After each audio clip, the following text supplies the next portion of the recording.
رکوع کی دعاؤں کے بارے میں ہم پڑھ رہے تھے کہ نبی پاک صلی اللہ علیہ وسلم رکوع میں جاتے وقت کون کون سی دعائیں پڑھا کرتے تھے۔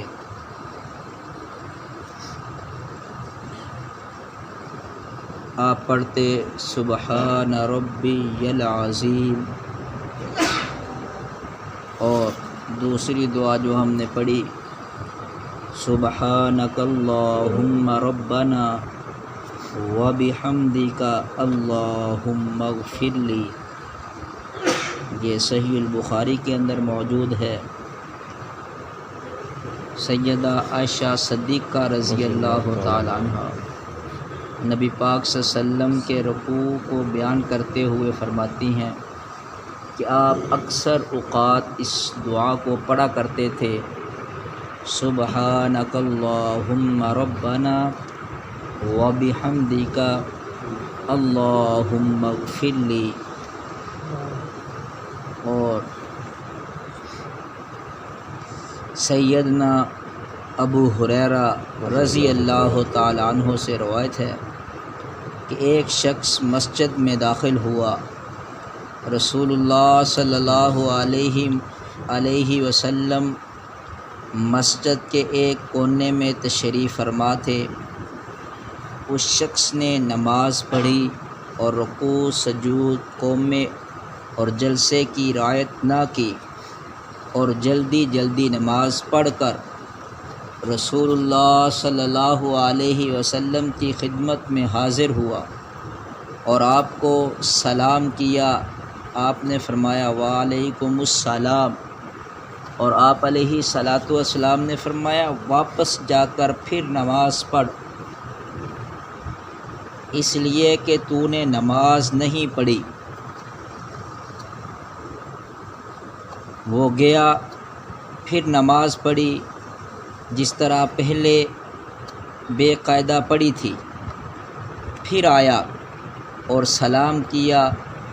آپ نے پھر اس کے سلام کا جواب دیا اور پھر فرمایا جا نماز پڑھ کیونکہ تو نے نماز نہیں پڑھی۔ اس شخص نے تیسری بار یا چوتھی بار اسی طرح نماز پڑھی۔ نماز پڑھنے کے بعد کہا آپ مجھے نماز پڑھنے کا صحیح طریقہ سکھا دیں، تو آپ علیہ الصلاۃ والسلام نے فرمایا جب تو نماز کے ارادے سے اٹھے تو پہلے خوب اچھی طرح وضو کر، پھر قبلہ رخ کھڑا ہو کر تکبیر تحریمہ کہہ، پھر قرآن مجید میں سے جو تیرے لیے آسان ہو پڑھ، پھر رکوع کر یہاں تک کہ اطمینان سے رکوع پورا کر۔ کیا کر؟ اطمینان سے رکوع کو پورا کر، پھر رکوع سے سر اٹھا یہاں تک کہ قومے میں سیدھا کھڑا ہو جا۔ اب حدیث پاک کے کیا الفاظ ہیں جو ان کا ترجمہ ہو رہا ہے؟ بھی رکوع سے کھڑے ہو کر کیا ہو جائے؟ سیدھے کھڑا ہو جائے بندہ، یہ نہیں کہ اب اس کھڑا ہوا نہیں اور ڈائریکٹ سجدے میں چلا جائے۔ ایسے آیا ہے حدیث میں، ترجمہ ایسے ہوا۔ نبی پاک صلی اللہ علیہ وسلم نے اسے کیا بتائی؟ نماز، اسے نماز کا طریقہ بتایا۔ میں نے پہلے عرض کی وہ صحابی تھا، اس نے نماز ہم جیسی نہیں پڑھی ہوگی جس طرح آج ہم پڑھتے ہیں۔ 2 منٹ میں 2 رکعتیں پڑھی، 4 رکعتیں پڑھی اور گھر کو بھاگ گئے۔ بتائیں کہ 2 منٹ میں انسان کیا پڑھ سکتا ہے؟ بڑے افسوس کی بات ہے یار، بڑے ہی افسوس کی بات ہے۔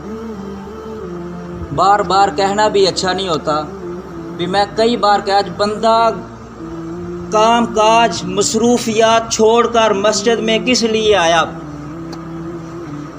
اپنے اللہ کو راضی کرنے کے لیے، اپنے رب کو منانے کے لیے، اور الٹا ہم ناراض کر کے اسے چلے جائیں اور ہم نماز کی بد دعائیں لے کر واپس چلے جائیں۔ اس صحابی نے پڑھی اور نبی پاک نے اسے 3 بار کہا جا تو نے نماز نہیں پڑھی، جا تو نے نماز نہیں پڑھی، دوبارہ نماز پڑھ۔ اس صحابی نے عرض کر دیا اللہ کے رسول اب آپ ہی بتا دیجئے، مجھے تو جیسی آتی تھی میں نے پڑھ لی، اب آپ بتائیے۔ تو آپ علیہ الصلاۃ والسلام نے کتنا پیارا طریقہ بتایا کہ جب تو نماز کے ارادے کے لیے کھڑا ہو تو پہلے اچھے طریقے سے وضو کر، پھر وضو کرنے کے بعد تکبیر تحریمہ کہہ کر یعنی سورۃ الفاتحہ پڑھ کر قرآن پاک میں سے جو تجھے آسان ہو وہ پڑھ۔ اب ادھر یہ نہیں لکھا بھی آپ نے 2 آیتیں پڑھنی ہیں، 3 پڑھنی ہیں، 10 پڑھنی ہیں، آیا ادھر کوئی؟ نبی پاک نے کیا فرمایا کہ جو تجھے آسان ہے قرآن پاک سے وہ پڑھ۔ اب ادھر یہ بھی بحث چلتی ہے ابھی 2 آیتوں کے ساتھ نماز نہیں ہوتی، 1 آیت کے ساتھ نماز نہیں ہوتی۔ بھی آیت الکرسی کیا ہے؟ کتنی آیتیں ہیں وہ 1 آیت ہے نا آیت الکرسی۔ آمن الرسول سے لے کر آخر تک کتنی آیات ہیں؟ 2 آیات ہیں اس کی۔ اگر بندہ پڑھ لے تو اس کی نماز نہیں۔ عجیب مسئلہ، عجیب بحث۔ تو نبی پاک نے کیا فرمایا کہ جو تجھے آسان ہو قرآن مجید سے اسے پڑھ، پھر رکوع میں جا اور رکوع اس طرح کر کہ تو اطمینان کے ساتھ رکوع میں کھڑا ہو، یعنی تو سر جھکائے ہوئے رکوع میں اطمینان کے ساتھ ہو، اور جب تو کھڑا ہو جائے قومے کی حالت میں پھر بھی تو اطمینان کے ساتھ کھڑا ہو، پھر سجدہ کر یہاں تک کہ اطمینان سے مکمل سجدہ کر، پھر اطمینان سے اپنا سر اٹھا اور جلسے میں بیٹھ جا۔ کیا کر؟ اطمینان سے جلسے میں بیٹھ جا، پھر سجدہ کر یہاں تک کہ اطمینان سے سجدہ پورا کر، پھر سجدے سے اپنا سر اٹھا اور دوسری رکعت کے لیے سیدھا کھڑا ہو جا۔ کتنے پیارے الفاظ ہیں حدیث پاک کے، اور کتنا عام فہم ترجمہ اس حدیث پاک کا۔ اب اس کے لیے کوئی 18 علوم کا ذکر ہے؟ سمجھ آ رہی ہے آپ کو؟ اب اس کے لیے 18 علم چاہیے تجھے اور مجھے بھی؟ حدیث پاک پڑھنے کے لیے، قرآن پاک کا ترجمہ پڑھنے کے لیے بھی 18 علوم ہوں گے تو آپ پڑھ سکتے ہیں، ورنہ آپ کو سمجھ نہیں آ سکتی۔ بھی کیوں ہم فارسی پڑھ رہے ہیں یہاں پر؟ پشتو پر سجدہ پورا کر، پھر سجدے سے اپنا سر اٹھا اور دوسری رکعت کے لیے سیدھا کھڑا ہو جا، پھر اسی طرح اپنی تمام نماز پوری کر۔ یہ صحیح البخاری کے اندر موجود ہے۔ اس حدیث پاک کا میں نے ترجمہ کیا ہے، یہ صحیح البخاری کے اندر موجود ہے۔ آپ نے اس آنے والے صحابی کو نماز کا طریقہ بتایا اور آپ نے فرمایا جب تو سجدہ کر لے ایک تو اطمینان سے بیٹھ، یہ نہیں ایک سجدہ کیا ٹھا دوسرا بھی کر دے۔ آپ انشاءاللہ آگے دعائیں آ رہی ہیں سجدے کی بھی رکوع کی پڑھی ہیں۔ رکوع کے اندر آپ علیہ الصلاۃ والسلام کتنی؟ 1 2 3 4 5 6۔ اس حدیث میں جس نمازی کا ذکر ہے وہ رکوع اور سجود بہت جلدی جلدی کرتا تھا، قوما اور جلسہ اطمینان سے ٹھہر کر نہیں کرتا تھا۔ رسول اللہ صلی اللہ علیہ وسلم نے ہر بار اسے فرمایا کہ پھر نماز پڑھ، کیونکہ تو نے نماز پڑھی ہی نہیں۔ یار وہ نماز پڑھ کے ہی آیا تھا نا، وہ جیسے اس کو آتی تھی وہ تو اپنے طریقے کے مطابق پڑھ کے نبی پاک کی مجلس میں بیٹھا، تو آپ نے کیا فرمایا؟ تو نے پڑھی ہی نہیں۔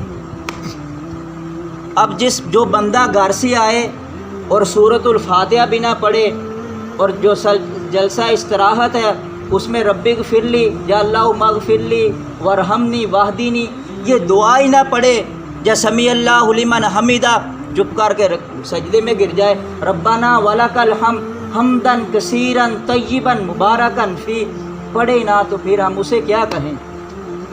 اب حدیث کے مطابق تو یہی ہے نا بھی اس کی نماز ہی نہیں۔ اپنی طرف سے فتویٰ نہیں دے رہا، حدیث پاک کے الفاظ ہیں، اس کی نماز ہی نہیں، جس بندے نے اتنی جلدی نماز پڑھی آ کر،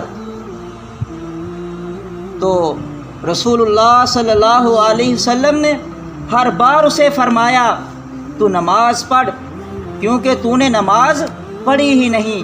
آپ نے ان ارکان کی ادائیگی میں عدم اطمینان کو نماز کے باطل ہونے کا سبب قرار دیا، یعنی اس میں اطمینان نہیں تھا، سکون نہیں تھا، تو آپ علیہ الصلاۃ والسلام نے کیا کر دیا؟ اس کی نماز کو باطل قرار دیا، یعنی کہ اس کی نماز ہوئی نہیں۔ سیدنا ابو مسعود انصاری رضی اللہ تعالیٰ عنہ روایت کرتے ہیں کہ رسول اللہ صلی اللہ علیہ وسلم نے فرمایا آدمی کی نماز قبول نہیں ہوتی جب تک رکوع اور سجدے میں اپنی پیٹھ درست نہ رکھے، جب تک وہ سجدے اور رکوع میں اپنی کمر، اپنی پیٹھ درست نہ رکھے تو اس کی نماز قبول ہی نہیں ہوتی۔ کس قدر خوف کا مقام ہے کہ ہاں ہماری غیر مسنون نمازوں کا کیا حشر ہوگا۔ ہمیں نماز کو تکبیر اولیٰ سے سلام پھیرنے تک مسنون طریقے سے ادا کرنا چاہیے۔ سیدنا ابو بکرہ رضی اللہ تعالیٰ عنہ سے روایت ہے کہ وہ نبی اکرم صلی اللہ علیہ وسلم کے ساتھ نماز میں شامل ہوئے، اس وقت آپ رکوع میں تھے۔ سیدنا ابو بکرہ رضی اللہ تعالیٰ عنہ نے صف میں پہنچنے سے پہلے ہی رکوع کر لیا اور اسی حالت میں چل کر صف میں پہنچے۔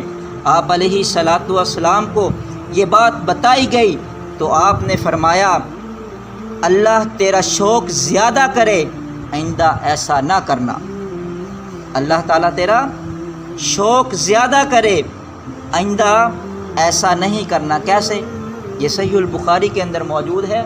صحابی آیا، آپ علیہ الصلاۃ والسلام کیا تھے؟ رکوع کی حالت میں تھے۔ نبی اکرم صلی اللہ علیہ وسلم نے فرمایا کہ تم جس حالت میں امام کو پالو اسی میں ساتھ مل جاؤ۔ جس حالت میں امام کو پاؤ، یعنی امام صاحب اب رکوع میں گئے ہیں، اب ہم کھڑے انتظار نہ کرتے رہے کہ امام صاحب اب دوسری رکعت کے لیے کھڑے ہوں گے تو پھر ہی ہم ساتھ ملیں گے، اس طرح نہیں۔ امام صاحب رکوع میں ہے، آپ ہاتھ باندھے اللہ اکبر کر کے نیت کریں، اور اگر وہ رکوع میں ہے پھر اللہ اکبر پڑھ کے رکوع میں چلے جائیں، اگر وہ سجدے میں ہے نیت باندھے اللہ اکبر، نماز میں داخل ہو جائیں، اللہ اکبر پڑھیں اور سجدے میں چلے جائیں۔ آپ انتظار کس بات کا؟ تو آپ علیہ الصلاۃ والسلام نے اس صحابی کو کس لیے منع کیا کہ اس نے اندر داخل ہوتے ہی آپ کو دیکھ لیا کہ آپ رکوع کی حالت میں ہیں، وہ رکوع کی حالت میں صف میں مل گئے، پیچھے سے چلتے ہوئے صف میں مل گئے۔